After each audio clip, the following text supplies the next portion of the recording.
G'day, Simon here from Tentworld Woolloongabba. Today I'm going to show you the CFF45, the new fridge from Dometic Waeco. This come out, it's definitely an entry-level fridge. It has some really good features at a really good price. So if we take a look around, so we have a nice modern control panel, so a bit of an upgrade from the older models. Really easy to use, nice display there. Got some solid handles which are similar to the old model. Low power draw. Really good space inside, 43.5 litres.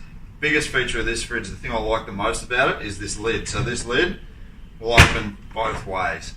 You don't have to change anything around, you don't have to flip things around, use a screwdriver or anything like that. And the other thing it does is it comes off altogether for ease of cleaning. So it's been out in the market for a couple of weeks now. It's going really well. Its power draw is great. There's an optional transit bag as well. Yeah, it's a great fridge. Come down and check it out.